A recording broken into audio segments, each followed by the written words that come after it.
अस्सलाम वालेकुम। आज के इस लेक्चर के अंदर हम mechanism of transport of gases को डिस्कस करेंगे, यानी हमारी बॉडी के अंदर ऑक्सीजन एंड कार्बन डाइऑक्साइड की ट्रांसपोर्ट इन एंड आउट कैसे होती है। इस वीडियो के अंदर हम ऑक्सीजन की ट्रांसपोर्ट को डिस्कस करेंगे और फिर इसकी नेक्स्ट वीडियो के अंदर हम कार्बन डाइऑक्साइड की ट्रांसपोर्ट को सेपरेटली डिस्कस करेंगे। ओके, रिस्पायरेटरी सिस्टम हमारी बॉडी के अंदर जो होता है उसका मेन फंक्शन क्या होता है कि ऑक्सीजन को टैक इन करना, यानी ऑक्सीजन को बॉडी के अंदर शामिल करना, और वेस्ट प्रोडक्ट कार्बन डाइऑक्साइड को बॉडी से एलिमिनेट करना, बाहर निकालना। सो एक्चुअली में होता क्या है कि ऑक्सीजन जो कि एटमॉस्फेयर में अबंडेंट में मौजूद है, काफ़ी मिकदार में 21% मिकदार में प्रेजेंट होती है, ये हमारी बॉडी के अंदर इंटर होती है, लंग्स में जाती है। लंग्स में एल्वियोलाइज होते हैं, एल्वियोलाइज के ऊपर कैपिलरीज लिपटी होती हैं। सो लंग्स में एल्वियोलाइज में ऑक्सीजन जो है वो कैपिलरीज में यानी ब्लड में शामिल होती है। फिर ऑक्सीजन ट्रैवल करती हुई डिफरेंट सेल्स में जाती है। सेल्स में ऑक्सीजन यूटिलाइज होती है, एनर्जी प्रोड्यूस होती है सेलुलर रिस्पायरेशन के प्रोसेस के ज़रिए। और फिर जब एनर्जी प्रोड्यूस होती है तो वहाँ पर कार्बन डाइऑक्साइड की जनरेशन होती है। Carbon dioxide as a waste product produce होती है और फिर वो कार्बन डाइऑक्साइड दोबारा से ब्लड में शामिल होती है। और कार्बन डाइऑक्साइड का कोई यूज़ तो है नहीं बॉडी के अंदर, इसलिए वो वेस्ट प्रोडक्ट है, तो उसका बाहर निकलना ज़रूरी है। और वो ब्लड से ट्रैवल करते करते दोबारा लंग्स में आती है और लंग्स से फिर बॉडी से बाहर निकल जाती है। सो ऑक्सीजन बॉडी के अंदर जा रही है, यूटिलाइज होकर carbon dioxide as a waste product generate हो रही है और वो waste product carbon dioxide body से बाहर निकल रही है। ये सारा फंक्शन कौन परफॉर्म कर रहा है? रिस्पायरेटरी सिस्टम फंक्शन परफॉर्म कर रहा है। इस लेक्चर के अंदर हम ट्रांसपोर्ट ऑफ ऑक्सीजन को देखेंगे, लेकिन उससे पहले थोड़ा सा गैसेस की नेचर को समझने की कोशिश करते हैं। गैसेस क्या करती हैं आप जानते होंगे कि हायर कंसंट्रेशन से लोअर कंसंट्रेशन की तरफ मूव करती हैं। अगर उनके दरमियान कोई बैरियर नहीं है, रुकावट नहीं है, तो वो हायर कंसंट्रेशन से लोअर कंसंट्रेशन की तरफ मूव करती हैं और इस प्रोसेस को डिफ्यूजन कहा जाता है। और ये प्रोसेस आपने याद रखना है कि डिफ्यूजन बहुत इंपॉर्टेंट है ट्रांसपोर्ट ऑफ गैसेस में हमारी बॉडी के अंदर। नॉर्मल एटमॉस्फेरिक प्रेशर क्या होता है, यानी जो एटमॉस्फेयर में गैसेस हैं उनकी वजह से जो प्रेशर है एटमॉस्फेयर के अंदर वो होता है 760 मिलीमीटर ऑफ मर्करी। ये नॉर्मल एटमॉस्फेरिक प्रेशर है। ये किस वजह से होता है? डिफरेंट गैसेस की प्रेजेंस की वजह से होता है। और नाइट्रोजन आप जानते हैं बहुत ज़्यादा एबंडेंट में, ज़्यादा कंसनट्रेशन में प्रेजेंट हैं, तो वो नाइट्रोजन फिर प्रेशर भी ज़्यादा एग्जर्ट करती है। सो नाइट्रोजन का जो प्रेशर है यानी कंट्रीब्यूशन है 760 मिलीमीटर ऑफ मर्करी में, वो है 597 मिलीमीटर ऑफ मर्करी जो प्रेशर नाइट्रोजन एग्जर्ट कर रही है। इसके अलावा जो ऑक्सीजन गैस है उसका प्रेशर होता है 760 में, इसका कंट्रीब्यूशन होता है 160 मिलीमीटर ऑफ मर्करी। यहाँ पर मैंने PO2 लिखा है, यानी partial pressure of oxygen. Partial pressure बोलते हैं एक सिंगल गैस की प्रेजेंस की वजह से जो प्रेशर एग्जर्ट होता है, प्रेशर जनरेट होता है, उसे पार्शियल प्रेशर बोलते हैं। और अगर ऑक्सीजन की वजह से जो प्रेशर जनरेट हो रहा है उसे हम पार्शियल प्रेशर ऑफ ऑक्सीजन कहेंगे। सो एटमॉस्फेयर में जो ऑक्सीजन है उसकी रेशो कितनी होती है? 21%। सो 21% ऑक्सीजन की रेशो जो है वो 160 millimetre of mercury pressure exert करती है। सो इसका कंट्रीब्यूशन कितना है? 160 millimetre of mercury in 760 millimetre of mercury atmospheric pressure. Okay, अब जब ऑक्सीजन एल्वियोलाई में जाती है, यानी हम सांस लेते हैं, जब हम सांस लेते हैं क्या होता है? हमारी चेस्ट बड़ी होती है, डायफ्राम नीचे को जाता है, इंटरकोस्टल मसल कॉन्ट्रैक्ट होते हैं, चेस्ट बड़ी होती है, लंग्स का वॉल्यूम इंक्रीज होता है। और बॉयल्स लॉ के ज़रिए क्या है? जब वॉल्यूम इंक्रीज करेंगे तो प्रेशर डिक्रीज होगा। अब लंग्स के अंदर एक प्रेशर ग्रेडियंट बिल्ट होता है, प्रेशर कम होता है तो बाहर प्रेशर ज़्यादा है, एयर प्रेशर। सो बाहर से एयर रश इन करती है इनटू द लंग्स।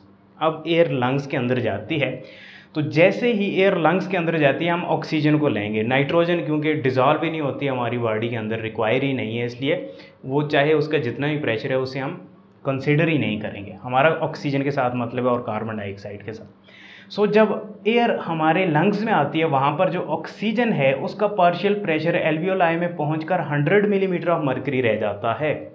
सो ये 160 से 100 कैसे हुआ? ये इस वजह से हुआ क्योंकि एल्वियोलाई के अंदर अदर गैसेस प्रेजेंट होती हैं जो कि ऑक्सीजन का प्रेशर कम कर देती हैं। फॉर एग्जांपल एटमॉस्फेयर में कार्बन डाइऑक्साइड की रेशो बहुत लो है, 0.03 मिलीमीटर ऑफ मर्करी उसका प्रेशर होता है, जबकि एल्वियोलाई के अंदर कार्बन डाइऑक्साइड हमारी बॉडी से सिक्रीट हो रही है ना, कार्बन डाइऑक्साइड। तो यहाँ पर कार्बन डाइऑक्साइड की रेशियो ज़्यादा होती है, सो कार्बन डाइऑक्साइड ज़्यादा होगी तो ऑक्सीजन का प्रेशर ऑटोमेटिकली डाउन होना शुरू होगा। सो वाटर वेपर्स भी हमारी बॉडी के जो लंग्स हैं उनमें बहुत ज़्यादा प्रेजेंट होते हैं, यानी वाटर जो है वेपर्स फॉर्म में।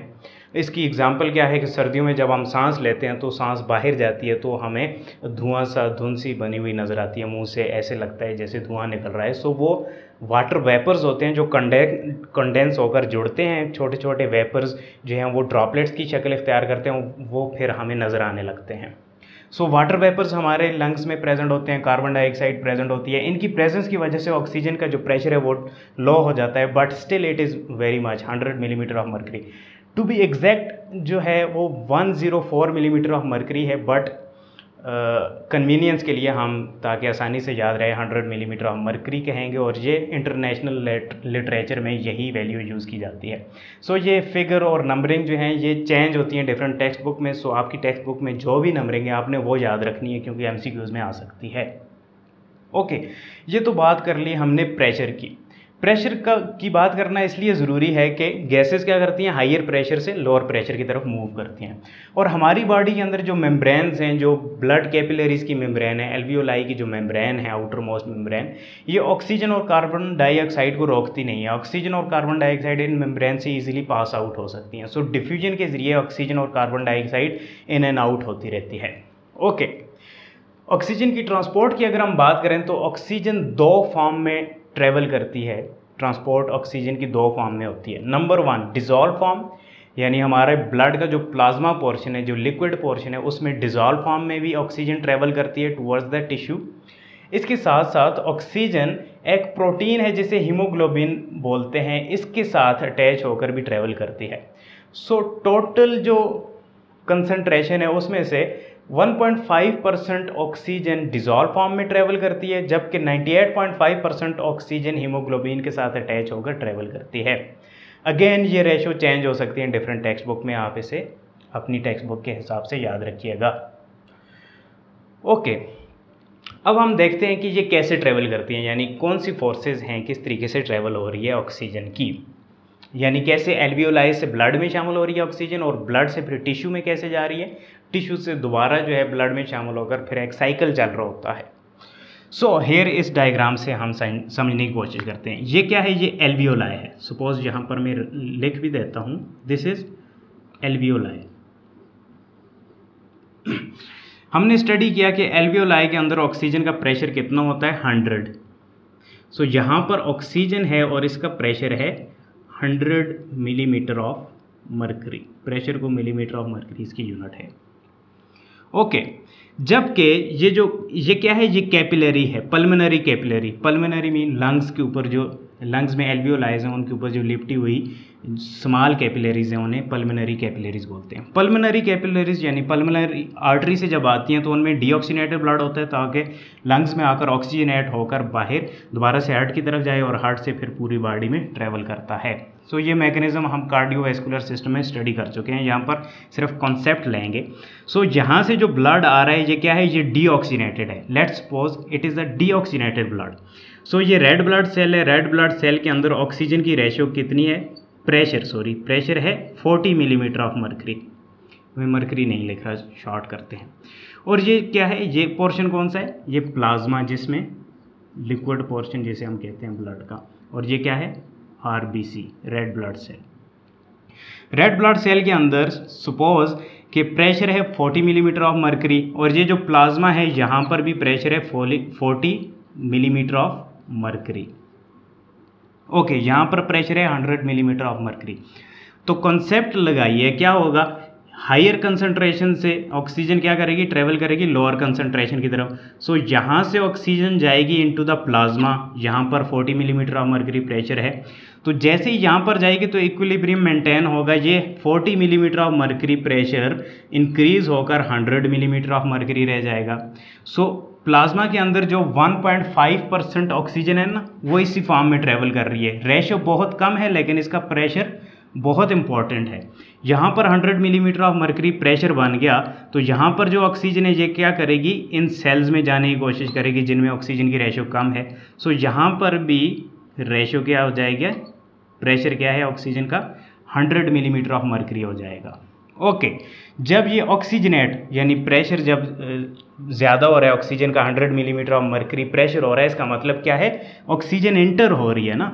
तो जब ऑक्सीजन इंटर हो रही है तो ये हीमोग्लोबिन के साथ अटैच हो रही है, प्लाज्मा में डिजॉल्व हो रही है। इसका मतलब क्या है, ऑक्सीजनेशन हो रही है ब्लड की, ब्लड में ऑक्सीजन शामिल हो रही है। सो यहाँ पर डीऑक्सीजनेटेड ब्लड था, ये ऑक्सीजनेटेड हो चुका है, तो मैं इसे रेड कलर में इस सेल को ड्रा कर रखा है। अब यहाँ से ये ब्लड क्या करेगा, हार्ट की तरफ जाएगा, हार्ट से पूरी बॉडी में जाएगा। सो यहाँ पर ये कैपिलरी क्या है, इसके अंदर अब ऑक्सीजनेटेड ब्लड शामिल हो चुके हैं, यानी ऑक्सीजन शामिल हो चुकी है, इस तरीके से शामिल हो चुकी है। अब सपोज ये ब्लड ट्रेवल करता करता टिश्यू एरिया में जा पहुँचा है, जहाँ पर डिफरेंट सेल्स हैं, ठीक है, डिफरेंट सेल्स हैं। और सेल्स क्या करते हैं, ऑक्सीजन को यूटिलाइज करते हैं for the production of energy. Suppose यहाँ पर सेल्स ने ऑक्सीजन को यूटिलाइज किया, तो ऑक्सीजन जब यूटिलाइज हुई तो यहाँ पर क्या जनरेट होगी, CO2 कार्बन डाइऑक्साइड जनरेट होगी, और ऑक्सीजन की डेफिशिएंसी हो जाएगी, ऑक्सीजन कम हो जाएगी। तो ऑक्सीजन की जब कंसंट्रेशन कम होगी तो प्रेशर भी कम होगा। सो यहाँ पर प्रेशर कम होना शुरू हो जाएगा, 40 मिलीमीटर ऑफ मर्करी हो जाएगा प्रेशर, ठीक है। अब जब यहाँ पर प्रेशर कम होगा तो ये जो ब्लड है इसमें तो प्रेशर ऑक्सीजन का ज़्यादा है, यानी कंसंट्रेशन ज़्यादा है ऑक्सीजन की। तो रेड ब्लड सेल में सबसे पहले ये जो प्लाज्मा के अंदर ऑक्सीजन है ये क्या करेगी, ये ट्रेवल करेगी इनटू दीज सेल्स, यहाँ पर ऑक्सीजन की कमी पूरी हो जाएगी। फिर ये जो प्लाज्मा के अंदर डेफिशिएंसी क्रिएट हुई है, क्योंकि यहाँ से तो ऑक्सीजन नीचे आ गई है ना, ये ऑक्सीजन की कमी पूरी करेगा। ये सेल के अंदर जो हीमोग्लोबिन के साथ ऑक्सीजन अटैच है ये प्लाज्मा में आएगी। सो इस तरीके से यहाँ से फिर दोबारा सेल्स में जाएगी। इस तरीके से ब्लड जो है वो दोबारा से डीऑक्सीनेट हो जाएगा, और ये दोबारा से चलते चलते उसी पोजीशन में आएगा, दोबारा से ऑक्सीजनेशन होगी, दोबारा से ऑक्सीजन डिलीवर करेगा, अगेन ये साइकिल रिपीट होता रहेगा। फिर कार्बन डाइऑक्साइड जो यहाँ पर जनरेट हुई है उसके साथ क्या होगा, ये नेक्स्ट वीडियो के अंदर हम देखेंगे। इस वीडियो में हम देखते हैं कि हीमोग्लोबिन क्या है जिसके साथ ऑक्सीजन बाइंड होकर ट्रेवल करती है। 1.5% ऑक्सीजन डिजॉल्व फॉर्म में जाती है जो प्लाज्मा में ट्रेवल कर रही होती है, और इसकी इंपॉर्टेंस हम देख चुके हैं कि इसकी प्रेजेंस बहुत ज़रूरी है क्योंकि ये प्रेशर को मेंटेन करती है ऑक्सीजन के। ओके, दूसरी जो 98.5% ऑक्सीजन है ये हीमोग्लोबिन की वजह से ट्रेवल होती है, और हीमोग्लोबिन रेड ब्लड सेल के अंदर ये मॉलिक्यूल प्रेजेंट होता है। हीमोग्लोबिन क्या है, एक पायरोल रिंग होती है जो 5 कार्बन रिंग है, जिसे पायरोल रिंग कहते हैं। ये पायरोल रिंग जब 4 पायरोल रिंग आपस में एक स्ट्रक्चर बना देती हैं, रिंग बना देती हैं, तो उस स्ट्रक्चर को पोरीफेरेन रिंग कहा जाता है। पोरीफेरेन रिंग के दरमियान in the heart of porphyrin ring जब हम आयरन का मॉलिक्यूल फिट करते हैं तो ये पोरीफेरेन रिंग चेंज हो जाती है इनटू द हीम, यानी जब इसमें आयरन ऐड हो जाता है तो ये हीम कहलाएगा। और आयरन जो है वो फेरस की फॉर्म में ऐड होता है Fe+2। ओके, अब जब हीम के साथ प्रोटीन का पोर्शन अटैच होता है जिसे ग्लोबिन कहा जाता है, तो ये मॉलिक्यूल अब कहलाएगा हीमोग्लोबिन, यानी हीम भी है और ग्लोबिन जो अमाइनो एसिड जो प्रोटीन का पोर्शन है हीमोग्लोबिन। और ये क्या है, मोनोमर है। मोनोमर यानी ये मिलकर हीमोग्लोबिन बनाएगा, ये सिंगल यूनिट है हीमोग्लोबिन का। जबकि ट्रू हीमोग्लोबिन 4 मोनोमर से मिलकर बना होता है। So here we have a diagram of true haemoglobin, यानी ये एक मोनोमर है, ये दूसरा है, ये तीसरा है, ये चौथा है, 4 मोनोमर्स मिलते हैं, ये ग्लोबिन चेन्स हैं। तो इस तरीके से एक हीमोग्लोबिन बनता है ट्रू हीमोग्लोबिन, जो कि एक टेट्रामेरिक है, यानी 4 मोनोमर से मिलकर बना होता है, और इसमें आयरन प्रेजेंट होता है। और ये हीम का जो मॉलिक्यूल है, ये वाला जो हीम का मॉलिक्यूल है, इसके अंदर एबिलिटी होती है एक ऑक्सीजन के मॉलिक्यूल को कैरी करने की। सो ट्रू हीमोग्लोबिन कितने मोनोमर से मिलकर बना है, 4 मोनोमर से। सो एक हीमोग्लोबिन का मॉलिक्यूल 4 ऑक्सीजन के मॉलिक्यूल को कैरी कर सकता है। सो जनरली जब आप रेस्टिंग कंडीशन में होते हैं तो ये हीमोग्लोबिन का मॉलिक्यूल ट्रेवल करते हुए जब टिश्यूज़ में जाता है तो ये एक ऑक्सीजन के मॉलिक्यूल को साथ से हटाता है, यानी सिर्फ 1 ऑक्सीजन का मॉलिक्यूल हीमोग्लोबिन से हटकर टिश्यूज़ में जाता है, जिसे हम डीऑक्सीनेटेड ब्लड बोलते हैं। वो बिल्कुल डीऑक्सीनेटेड नहीं होता, उसमें भी ऑक्सीजन प्रेजेंट होती है, यानी हीमोग्लोबिन के जो 3 सब यूनिट हैं उनके साथ ऑक्सीजन स्टिल प्रेजेंट होती है।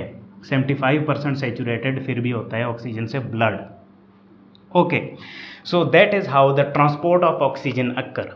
अब हम अब ये नोट कर लीजिए, मैं थोड़ा सा बोर्ड से हटता हूँ, फिर मैं इसे रेज करके आपको थोड़ा सा फैक्टर्स बताऊंगा जो कि कंट्रीब्यूट करते हैं oxygen carrying capacity of haemoglobin पर। ओके, सो यहाँ पर ये मैं थोड़ा सा इरेज कर लूँ।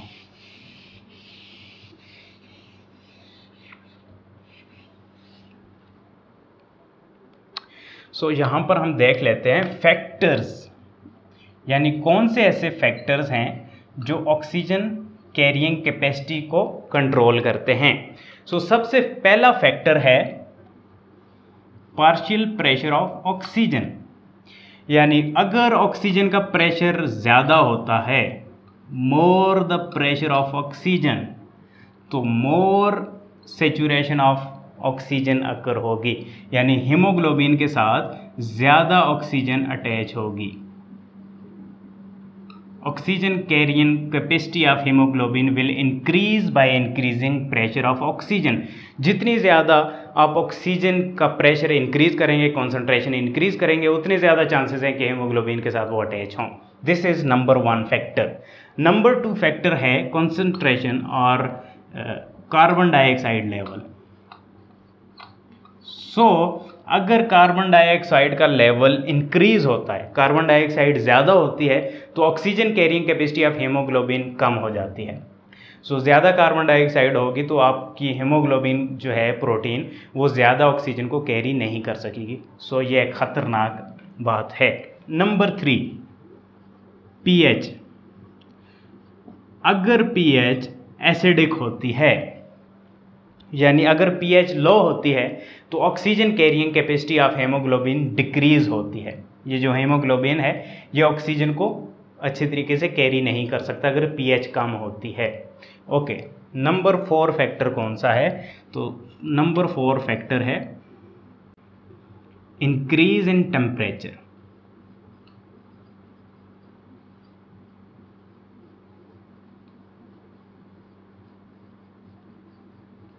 ओके, अगर टेम्परेचर इंक्रीज होता है तो oxygen carrying capacity of haemoglobin decrease होती है, यानी जब टेम्परेचर ज़्यादा होगा तो ऑक्सीजन अच्छे तरीके से कैरी नहीं हो सकेगी, हीमोग्लोबिन के साथ अटैच नहीं होगी, हीमोग्लोबिन के साथ जो ऑक्सीजन है वो डिटैच होती जाएगी, हटती जाएगी।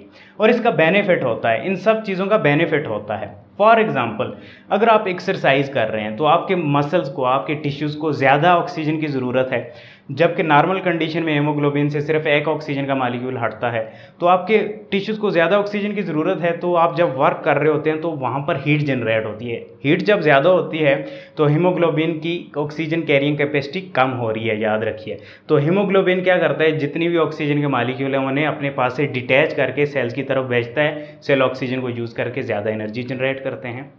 इसके अलावा कार्बन डाइऑक्साइड लेवल का भी इंक्रीज़ होगा। जब आप हैवी वर्कआउट कर रहे हैं तो कार्बन डाइऑक्साइड ज़्यादा इंक्रीज़ होगी, तो हीमोग्लोबिन से जितनी भी ऑक्सीजन है वो डिटैच होकर सेल में जाएगी, यूटिलाइज होगी। और अगेन पीएच लेवल भी डिक्रीज़ होगा जब ज़्यादा कार्बन डाइऑक्साइड रिलीज़ हो रही होगी, वो आपको कार्बन डाइऑक्साइड की ट्रांसपोर्ट में क्लियर हो जाएगा। ओके, अब हम एक क्विक रिव्यू कर लेते हैं कि हमने आज के लेक्चर में क्या स्टडी किया। हमने देखा कि ऑक्सीजन की ट्रांसपोर्ट बहुत नेसेसरी है और ऑक्सीजन 2 तरीकों से ट्रांसपोर्ट होती है। 1.5% ऑक्सीजन डिजॉल्व फॉर्म में ट्रेवल करती है प्लाज्मा में, और 98.5% ऑक्सीजन हीमोग्लोबिन मालिक्यूल के साथ अटैच होकर ट्रेवल करती है। हीमोग्लोबिन मालिक्यूल एक प्रोटीन का मालिक्यूल है जिसमें हीम का मालिक्यूल अटैच होता है और साथ में ग्लोबिन प्रोटीन का पोर्शन होता है। ये एक मोनोमर है, हीमोग्लोबिन का मोनोमर है, और हीमोग्लोबिन का जो ट्रू मालिक्यूल है वो टेट्रामेरिक है, यानी 4 मोनोमर से मिलकर बना होता है। और ऑक्सीजन कैसे ट्रेवल करती है कि एल्वियोलाई में प्रेशर ज़्यादा होता है ऑक्सीजन का, जबकि कैपिलरीज के अंदर ऑक्सीजन का प्रेशर कम होता है। तो एल्वियोलाई से ऑक्सीजन कैपिलरीज में शामिल होती है और फिर ट्रेवल करती है पूरी बॉडी में। जब टिश्यू लेवल में जाती है तो टिश्यूज़ में ऑक्सीजन यूटिलाइज हो जाती है, तो वहाँ प्रेशर कम होता है ऑक्सीजन का। तो कैपिलरीज यानी ब्लड के अंदर जो ऑक्सीजन है वो टिश्यूज़ में जाती है, और इस तरीके से ब्लड के अंदर ऑक्सीजन का लेवल फिर डाउन हो जाता है, और फिर वो डाउन हुआ हुआ जो ब्लड होता है वो दोबारा से एल्वियोलाई में जाता है और दोबारा से ऑक्सीजन ऐड होता है। So that's how all the function of oxygen transport occurs. Hopefully आपको लेक्चर समझ में आया होगा। नेक्स्ट लेक्चर के अंदर हम कार्बन डाइऑक्साइड की ट्रांसपोर्ट के डिस्कस करेंगे। तब तक के लिए मुझे इजाज़त दें। शुक्रिया, अल्लाह हाफिज़।